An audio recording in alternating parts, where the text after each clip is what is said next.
नागपूरमध्ये 3 वेगवेगळ्या कंपन्यांचे एलपीजी रिफिलिंगचे स्टेशन्स आहेत।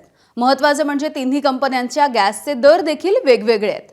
यामध्ये सर्वाधिक दर हे इंडियन ऑटो गॅसचे आहेत।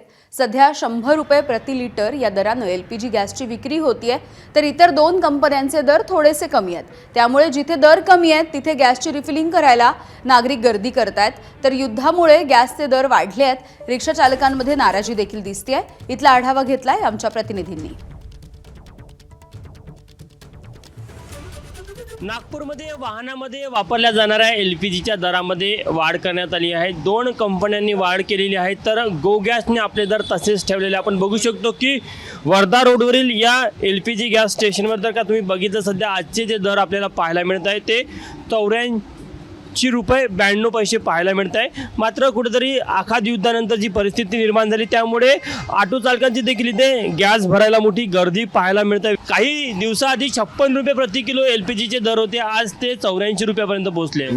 त्रास होतोय ना दादा, कारण की सवारी पैसे वाढून देत नाही आणि आम्हाला त्रास होतोय। कंटिन्यूस वाढत चालले आहे, याचा त्रास आम्हाला भोगावा लागतो। सवारीला त्रास नाही, सवारी कुठलेच पैसे वाढून देत नाही। खूपच त्रास सहन करायला लागतो। सवारी पैसे देतच नाही वाढून साईने। जिथे 10 रुपये लागते तिथे 10 रुपये देतात। आम्हाला गॅस आपल्या जेबातून टाकावं लागतं। नाही पुरवत आहे सर। आधी 56 रुपये होते तेव्हा ठीक होतं का? 56 होते तर खूपच चांगलं होतं। आता खूप महाग झाले, पैसे भेटतच नाही आहे। नाही इलाज, आपल्याला करावंच लागेल। पोट भरायला तर याच लागेल। 2 रुपये काऊन नाही वाचो। आता अशी कंडिशन आली आहे, जे आधी 2 रुपये 1 रुपये कमवायचे लोक ते आता कमवून तेच कमवायला मिळतंय। आता असा त्रास चालू आहे सर। दर वाढलेले किती तकलीफ होत आहे? बहुत तकलीफ है सर। पैसा नहीं बच रहा, 1 रुपया नहीं बच रहा। कमा रहे जितना कमा रहे, पहले 300 की गैस डालते थे, भी 600 की गैस डालना पड़ रहा साहब। ये तकलीफ है, सब क्या बताना। 3 वेगवेगळ्या कंपन्यांचे वेगवेगळे दर आहे आणि काही कंपन्यांचे दर एका कंपनीपेक्षा जवळपास 15 रुपयाने अधिक आहे।